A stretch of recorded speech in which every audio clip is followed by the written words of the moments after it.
რა არის ამ ქვეყნების გეოპოლიტიკა და მისი ლოგიკა. დავიწყოთ შეერთებული შტატებით. წინა გადაცემაში ჩვენ აი ამ საგანზე საუბრისას ვახსენეთ ორი მოდელი. ეს არის ზღვის ცივილიზაცია და ეს არის საზღვაო ცივილიზაცია. აი ეს ორი მოდელი ამ დღევანდელ გადაცემაშიც აუცილებლად გამოგვადგება ამ მიდგომას და პრინციპს გულისხმობ, იმიტომ რომ თქვენ წარმოიდგინეთ რუსეთის ხელისუფლება და ის ხალხი, რომელიც გადაწყვეტილებებს იღებს და შეერთებული შტატების ხელისუფლება და ის ხალხი, ვინც გადაწყვეტილებებს იღებს, მკაფიოდ აი ამ გეოპოლიტიკური ზღვის და ხმელეთის ცივილიზაციის ფარგლებში მოქმედებენ. და დღევანდელ გადაცემაში ამაზე უფრო ვრცლად და დეტალურადაც ვისაუბრებთ.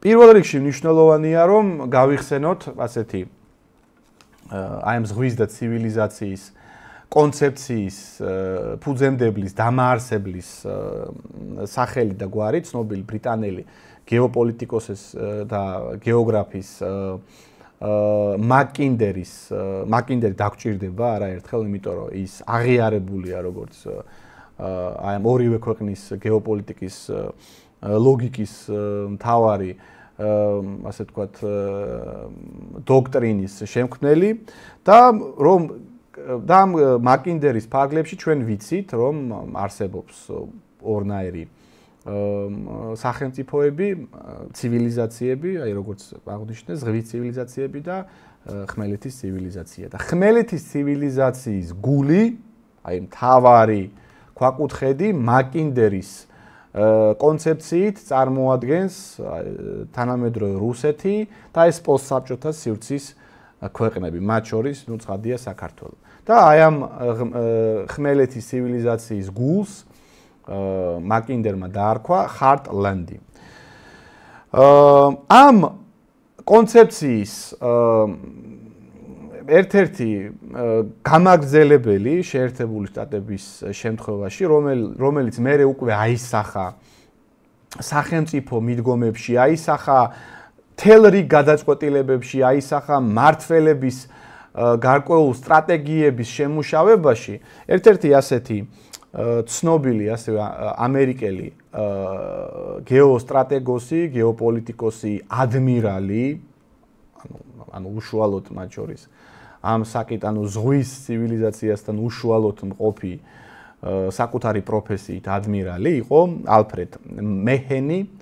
ეს იყო მე-19 საუკუნის მე-20 საუკუნის დასაწყისში ცხოვრობდა ეს ადამიანი, რომელმაც კოლოსალური გავლენა მოახდინა შეერთებული შტატების როგორც საზღვაო იმპერიის, როგორც საზღვაო ძალის ჩამოყალიბებაში. მან ასევე აი ამ მეცნიერებაში, გეოპოლიტიკის მეცნიერებაში დაამკვიდრა ასეთი ცნება sea power, ანუ ზღვის ძალა.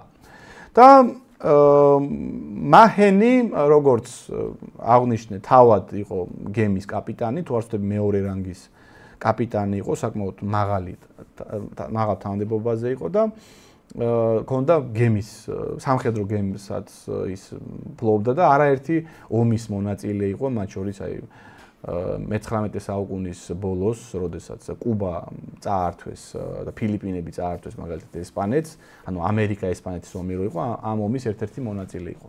მან აი წარსული ისტორიული ფაქტების და აი გეოგრაფიული და გეოპოლიტიკური ფაქტებზე დაყრდნობით მან ჩამოაყალიბა ამერიკის როგორც ზღვის ძალის კონცეფცია. ის აღნიშნავდა, რომ ზღვის ცივილიზაციის ქვეყნისთვის საზღვაო სივრცე, ზღვები და ოკეანეები არის მთავარი სტრატეგიული მიმართულება.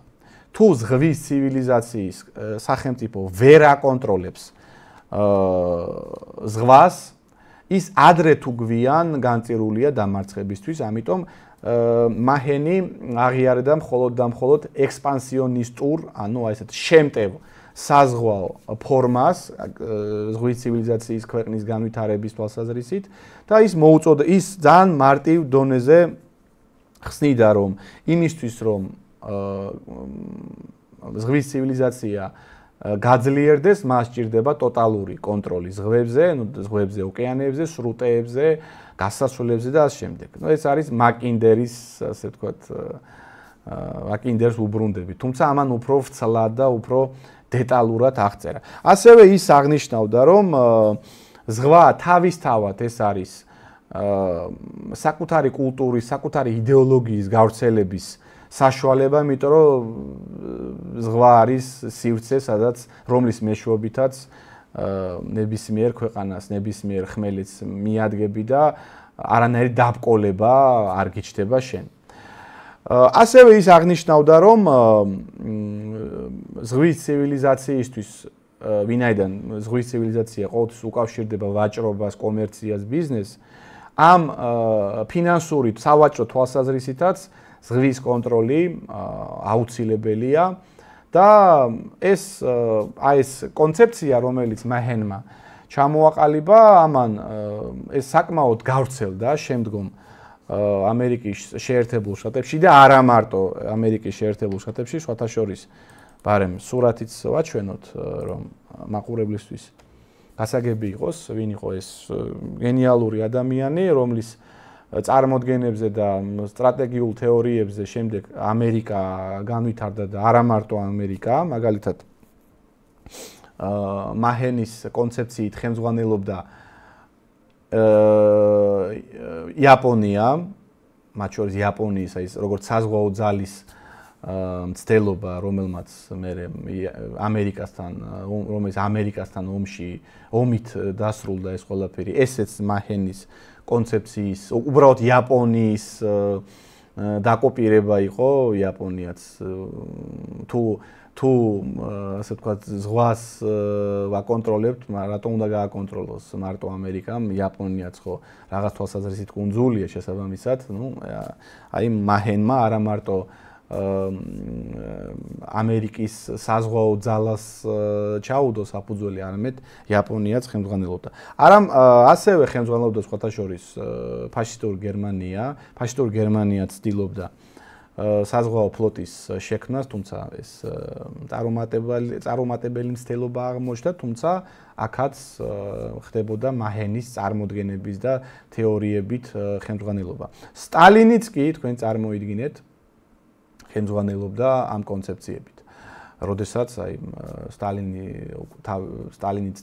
სტალინმაც სცადა საბჭოთა კავშირის ფარგლებში, მიუხედავად იმისა, რომ ის ხმელეთის საბჭოთა კავშირის კლასიკური ხარტლენდი იყო, ზღვაზე ექსპანსია საბჭოთა კავშირმა სცადა. თუმცა, ნაკლებად წარმატებულად მოხდა ეს.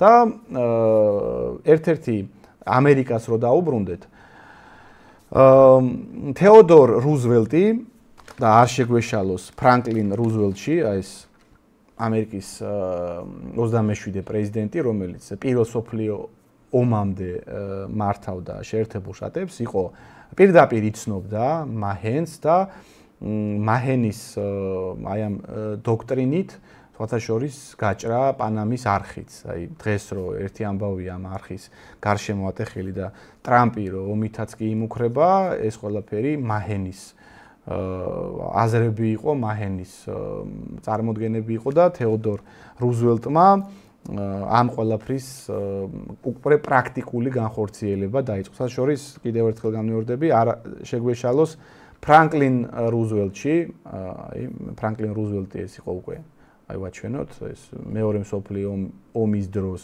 ამერიკის პრეზიდენტი, იალტის კონფერენციის ერთ-ერთი ცნობილი მონაწილე, ეს სხვა პრეზიდენტია, თეოდორ რუზველტი სხვა პრეზიდენტია, ფრანკლინ რუზველტი სხვა პრეზიდენტია. მე ასევე აღვნიშნე, რომ გარდა სუფთა სამხედრო კუთხისა, ზღვის ცივილიზაციისთვის ზღვის კონტროლი და კომერცია და ასე ვთქვათ სავაჭრო შემოსავალი, ну ეს არის სინონიმი, ეს ერთმანეთთან კავშირშია და მართლაც განსაკუთრებით ეს ყველაფერი გამოჩნდა მეორე მსოფლიო ომის შემდგომ, როდესაც საზღვაო ვაჭრობამ სულ სხვა შინაარსი შეიძინა და ეს ყველაფერი უკავშირდება აი ამ ადამიანს, თუ შეიძლება ვაჩვენოთ. ეს ადამიანი არის მალკომ მაკლინი, ცნობილი ბიზნესმენი და ну რომ მიხვდეთ, აი რა შემთხვევით არ არის, შემთხვევით არავირჩი ეს სურათი, თქვენ უკან ხედავთ ტანკერს და ასევე ხედავთ